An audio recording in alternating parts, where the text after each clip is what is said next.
So it's my great pleasure to talk with Professor Kuceyeski today at the conference for the new wave of AI in healthcare. Amy, welcome. Thank you. Thank you for having me. It's a pleasure. It's great to have you here. We are long-term colleagues back at Weill Cornell. Mm-hmm. So I know you're doing absolutely outstanding work in machine learning, your whole team, a lot in neuroimaging. Mm-hmm. Can you tell us a little bit more where AI is changing your field? So I would say, I would just want to start by saying that the brain is the most complex object in the known universe. There are about 86 billion neurons, and that's about 14 billion less than the number of stars in the Milky Way galaxy. And there are 100 trillion connections between those neurons. And I just recently learned that that's the number of parameters in the new ChatGPT-4 algorithm.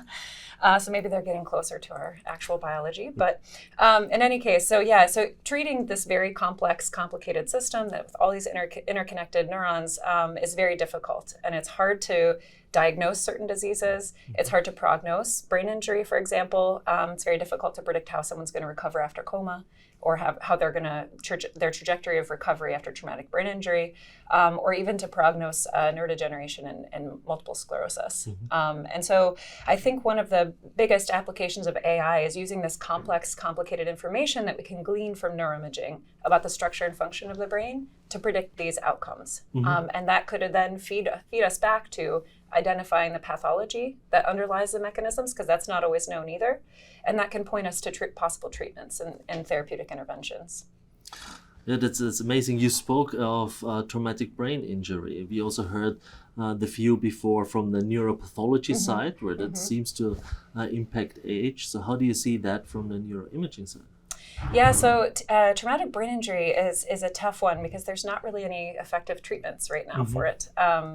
People are told to rest and they're told to exercise, which is kind of the opposite of what it was even 10 years ago. So Amy, you mentioned traumatic brain injury, which you're working on in addition to sclerosis, stroke, and many other disciplines. What we heard today from the neuropathology side is that it actually increases the seen age of the brain by a pathologist. How do you see that from the neuroimaging side, and how could you possibly actually affect the treatment?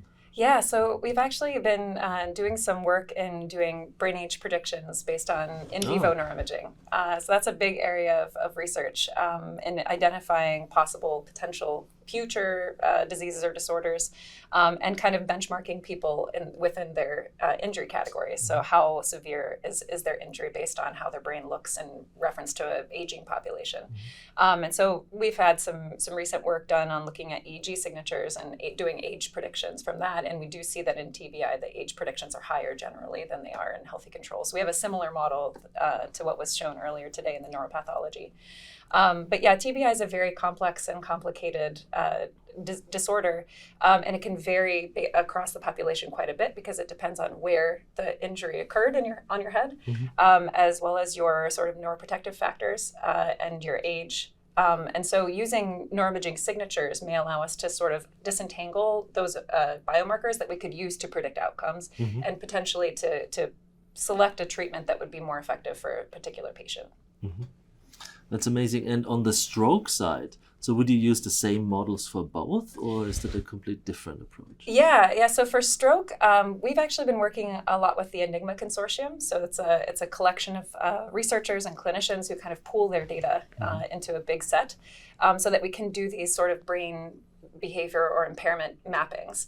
And there in stroke, I would say it's easier to get clinical imaging, which does not usually include things like diffusion MRI or functional MRI that can really delineate wiring and functional activation patterns in the brain. And so there we're using techniques that can sort of bootstrap the information that we get from clinical imaging to delineate disconnectivity profiles. So we have this tool, it's called the Network Modification Tool. And what it is it's a big database from Human Connectome Project Healthy Controls, and we map the sort of wiring patterns in their brain. And we take those lesions and we map those into the wiring patterns, and we see where they connect. So in that way, we can use this clinically acquired imaging to sort of get a disconnectivity profile and use that in predicting their outcomes after stroke. So again, an example, as you described before, where you actually combine a mechanistic model with a deep learning model. Yeah, exactly. Yep. So the deep learning sort of approaches we've been using mostly in my lab are taking those biomarkers that are extracted from imaging data and mapping them to some outcome. Mm-hmm. Amazing. So you are probably closest to the digital twin than most of these other disciplines. Yes, exactly. Yeah, that's what we're trying to achieve. So if you think more broadly about brain science and AI, what do you think are the new frontiers where we could go with AI we couldn't go before? Yeah, so I guess the answer to that question, I think a lot of exciting things are happening in brain-computer interfaces right now, and that's especially important for people who have paralysis and who may have locked-in syndrome when they can't communicate with their caregivers.